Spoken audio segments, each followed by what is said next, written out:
Tonight, Canes, Ottawa. I've decided the thing that I am most thirsting for the Carolina Hurricanes. Okay. The thing that I feel is missing, if there is a missing link, I've decided what I think it is. Another 5-on-5 goal? That's part of it. This is more philosophical than it is X's and O's or scheme. Edge. I feel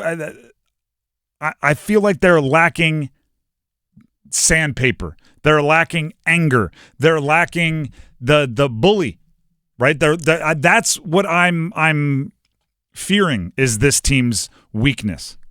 Because I was having a really hard time coming to this conclusion. Because if you look at the team, especially when their goalies are healthy, their goalies are solid enough, right? You're not going to have prime Hasek back there, but when they're healthy, when Piotr's playing well, or when Freddie's healthy, which will be a few months, like they're good enough. You look at the blue line. The blue line's playing really, really well. Right, they scored 3 goals last game, but even before that, Orlov's been near the league lead in plus minus. I'm a big fan of Chatfield. Obviously, Slavin. Burns is picking it up.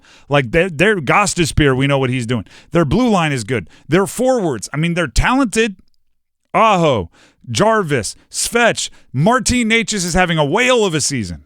Roslovic's surprising. Jackson Blake's a good, solid rookie. Did you mention Eric Robinson already? Eric Robinson is surprising with really first goals of the game quite often. Like front net presence, too. There's a lot to like. We know what we think about Martinook and Stahl in that group. There's so much good. And Rod Brind'amour. Rod Brind'amour is, his approval rating has to be near 100% amongst Canes fans. Like, there's so much good, yet they're still on this little downturn. I don't think it can be a talent thing. I don't think it can be a scheme thing. I think they need a little anger. They need a little bit of pushing the line, finding where the line is, maybe stepping over it. They need a little bit of scowl. All right, their best players, and I don't say this negatively, but it's kind of, their best players are quiet or funny. Right? Like Seth Jarvis is a blast in the glass. Seems like a great guy to hang out with. The Ahos, the Svetches, they're mostly just quiet individuals. There's a time and a place for a bully in hockey. For And I'm not just talking about the guys that are 6'4", 240 and want to fight. I'm talking about somebody who bows their neck and gets angry. Like a Matthew Tkachuk. Brad Marchand. Matt Rempe has as much grief as we'd like to give him. But hopefully you'd be more skilled than that. Like there's a time and a place for somebody to just get mad. Somebody that's going to go out there and lay out a big hit up against the glass. Lay a big hit. Just talk some trash. It's and by the way, it is for hockey. It is for every sport, right? Is there anyone on the Canes that you're like, I love that they're on my team and I would hate them if they were on another team? There's really not, right? It's like everybody is like, I love them on my team and they'd be the one guy I like on the other team, right? There's really no one who is that like, I'm not going to use examples because if I use examples, they're going to be people that you all hate, and you're going to say, I don't want them on my team. And that's kind of what I'm getting at. Like, does the opposing team hate anyone on the Canes? You can say, like, gosh, I wish that he's good.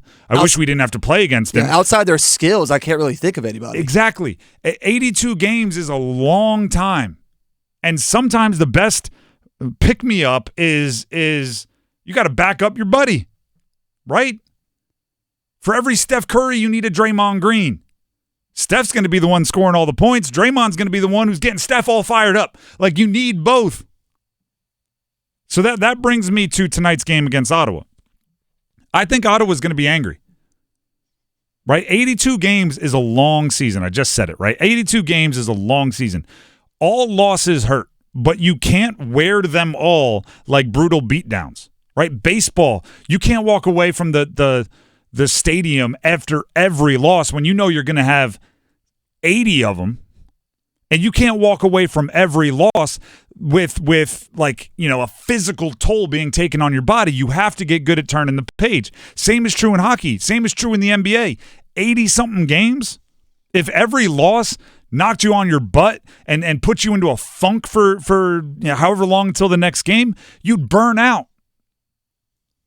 But some games do stick with you. Some games, the ones where it's a rival, yes. The ones where, it's going to come back to bite you in the standings, yes. But also, if you get shut out by a third-string goalie, that's going to be a little embarrassing. That's going to stick in your craw a little bit. That's going to be a pebble in your shoe. You're going to remember that one, and you're going to want to exact some revenge. Well, guess what happened last time the Canes and Ottawa played?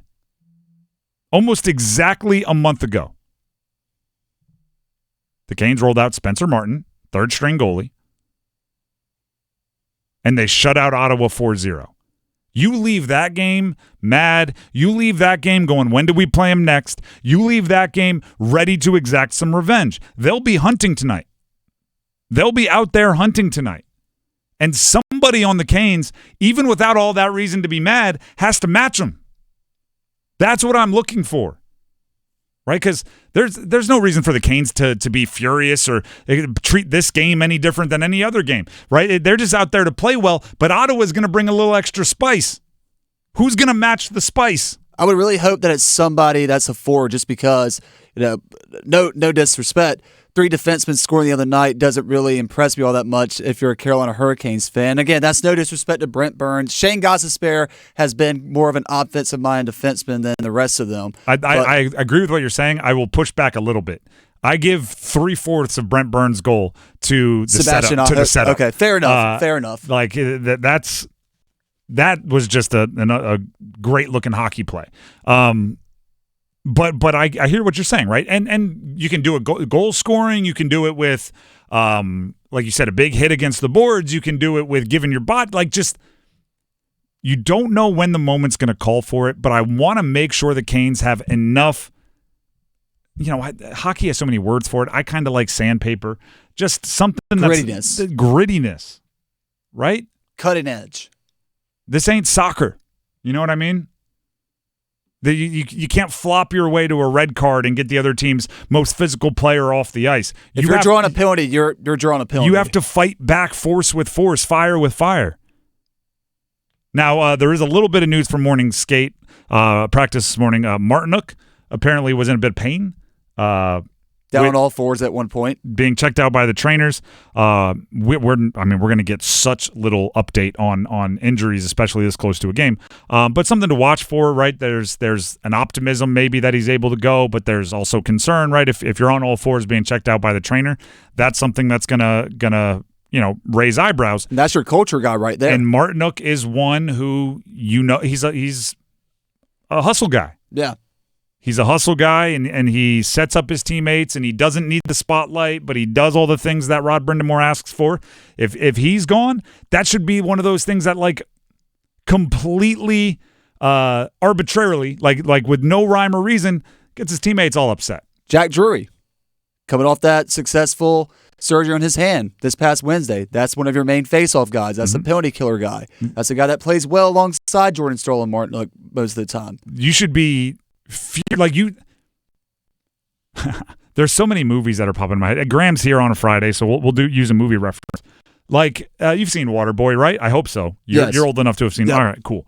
The coach tell the Gatorade is better. You have to imagine the other team. You got to get mad, Bobby Boucher. Do whatever it takes to get you mad at the other team. That's the thing that I'm looking for the Canes.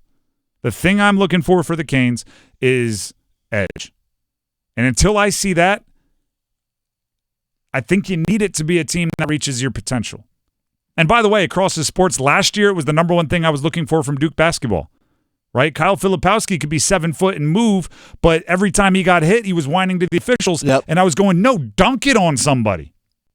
Right? There's a certain point where you stop being the skill guy and start being the angry guy. And Duke never got there. And I think that's part of the reason why they didn't win the ACC championship and bottomed out in the Elite Eight. Meanwhile, I did think you had some of that on NC State. Even though they were a less talented team, less NBA talent, They would win a puncher's fight every once in a while. Different sports, maybe not a one-to-one analogy, not straight apples to apples, but you get what I'm saying. So with Ottawa coming in looking to enact some revenge, I want the Canes to be the more angry team, even though they don't have a reason to be angry. And then we'll see if it holds up. By the way, I'm going to be at this game, taking the wife and the kid and one of the son's friends, and it's a whole thing. So if you see me out there, say hi. I thought you said you were getting ready to do the siren for a second. I'm not doing the siren. Tim, well, maybe we can get you. I was going to say Doug Wharf. Doug Wharf. I know you listen to our program throughout the day. If you need a second period or third period siren sounder, anytime you want, I'll change schedules. Huge Caniac Tim Donnelly right here. I'll change schedules. But it is a I'll be there. So if you see me walking around, I'll probably have a 3-year-old hanging out with me. So if you see him, say hi.